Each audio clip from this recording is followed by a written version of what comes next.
Hello दोस्तों, आप सभी का स्वागत है इस चैनल पे। मैं आप सभी के समक्ष फिर हाजिर हो चुका हूँ एक नोटिस को लेके, एक सूचना को लेके आप सभी के सामने हाजिर हो चुका हूँ। देखिए, ये जो सूचना है ये पैरामेडिकल से रिगार्डिंग है, पैरामेडिकल कैटेगरीज के लिए। देख लीजिए क्या लिखा हुआ, government of India, ministry of railway, railway requirement board, ये लोगो वगैरह बना है।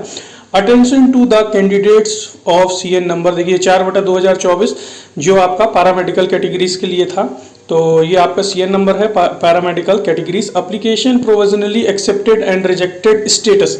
तो ये स्टेटस के रिगार्डिंग ये नोटिस निकाला गया है रेलवे की ओर से। परंतु देखिए पिछली बार क्या हुआ था, पिछली बार रेलवे ने 3 तरीके से फॉर्म को एक्सेप्ट किया था,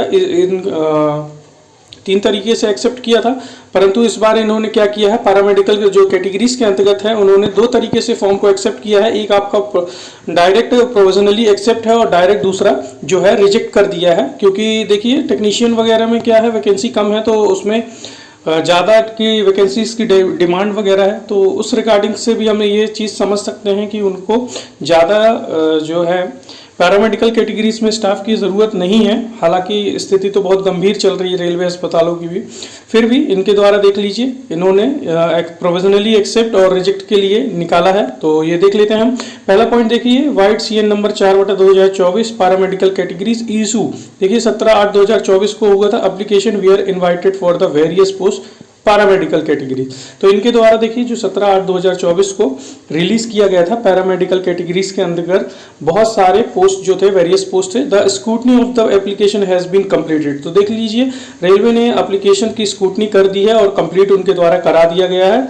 और देखिए candidate can view the status of their application under.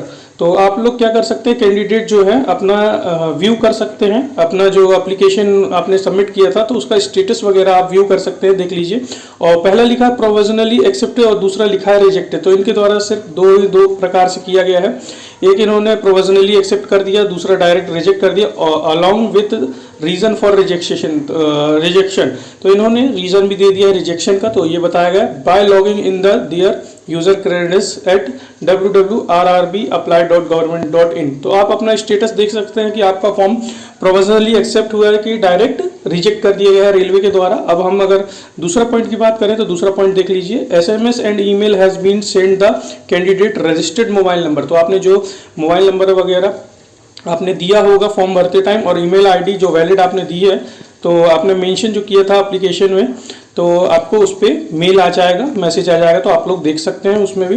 तीसरा नंबर देखिए, where every care has been taken in preparing the list of provisionally eligible candidate. तो इनके द्वारा ये बताया जा रहा है कि जो भी इन्होंने केयरफुली तरीके से प्रिपेयर किया है लिस्ट, प्रोविजनली है एलिजिबल मतलब योग्य कैंडिडेट्स के लिए ये बताया गया है। और RRB reserve the rights of rectify any inadvertent error of. ये देख लीजिए, ये प्रिंटिंग मिस्टेक वगैरह बताया गया है कि RRB जो है अपने अधिकार क्षेत्र सुरक्षित रखते हैं। अगर किसी प्रकार की मिस्टेक वगैरह होगी तो वो चाहे तो फॉर्म वगैरह और जो वैकेंसी वगैरह में घटा बढ़ा और फॉर्म को रिजेक्ट वगैरह कर सकते हैं। ये आप लोग समझ सकते हैं, ये पॉइंट बताया गया। चौथा नंबर देखिए, candidature of all accept candidates provisionally accepted, conditionally accepted. तो ये इस प्रकार से बताया, प्रोविजनली एक्सेप्टेड या कंडीशनली एक्सेप्टेड इनके द्वारा बताया गया। Is purely provisional and his her candidate is liable to be cancel if any stage of requirement process. तो इनके द्वारा ये बताया जा रहा है जो भी कैंडिडेट है जिनका फॉर्म भी एक्सेप्ट हो गया, प्रोविजनली एक्सेप्ट हो गया है या कंडीशनली एक्सेप्ट हो गया है, इनके द्वारा ये बताया गया है, तो वो अपने किसी भी स्तर पे फॉर्म को रेलवे RRB कैंसिल कर सकती है। ये बताया गया किसी भी स्टेज पे, ठीक है, इस प्रकार से बताया गया है, आप लोग देख लेंगे। और जो लास्ट पॉइंट है देखिए, candidate are advise to refer only the website of RRB latest update on requirement process, please do not mislead by unauthorise source. तो इनके द्वारा बोला गया है कि अन्यत्र जो स्रोत रहते हैं, बाहरी स्रोत को बिल्कुल भी आप मान के या फैलाए नहीं। किसी भी प्रकार का इन्फॉर्मेशन अगर आपके पास होगा तो आपको सिर्फ और सिर्फ RRB की ऑफिशियल वेबसाइट पे देखना है। और हेल्प डेस्क नंबर वगैरह इनके द्वारा दिया गया है, देख लीजिए टाइमिंग वगैरह दिया गया है। और यहाँ पे देख लीजिए ये चेयरपर्सन रेलवे रिक्वायरमेंट बोर्ड दिया गया है। अब देखिए किसी किसी का फॉर्म क्या होगा, रिजेक्ट हो जाएगा। तो आप लोग को क्या करना है, ये नंबर पे कॉल करके आपको देखना है और बातचीत करना है, और आप चाहे तो मेल भी कर सकते हैं। ठीक है, इस प्रकार से अपनी प्रिपरेशन करते रहिए। इसी प्रकार की और भी न्यूज़ के लिए मेरे साथ बने रहिए। अगर किसी को ये नहीं पता चल रहा है कि हम स्टेटस कैसे देखें, तो वो भी देख लेता है, ताकि हमारे जो भी एस्पिरेंट है वो अपना फॉर्म स्वयं से देख सकें। चलिए हम गूगल पे जाते हैं और देखते हैं rrb.apply.government.in में जाएंगे और हम स्टेटस देख लेते हैं। चलिए देखते हैं। अब देखिए दोस्तों, हमने क्या किया है, हमने गूगल पे जाके rrbapply.government.in पे क्लिक किया है। उसके बाद जो RRB की जो वेबसाइट है उसका होम पेज खुल जाएगा। अब देखिए आपको क्या करना है, यहाँ पे अप्लाई का ये बटन दिया हुआ है, अप्लाई पे आप क्लिक करेंगे तो आपने जो फॉर्म भरते टाइम एप्लीकेशन में आईडी और पासवर्ड क्रिएट किया होगा वो आपको करना है। यहाँ पे हम ऑलरेडी हैव एन अकाउंट खोल लेंगे, ये पेज खुलेगा। आपको अब क्या करना है, यहाँ पे अपना मोबाइल नंबर और पासवर्ड और I am not a robot पे क्लिक करके आपको क्या करना है, लॉगिन कर लेना है। चलिए हम एक एस्पिरेंट का लॉगिन करके देखते हैं उन्होंने क्या फॉर्म किया है और उनका स्टेटस क्या है, हम देख लेते हैं। आइए देखते हैं।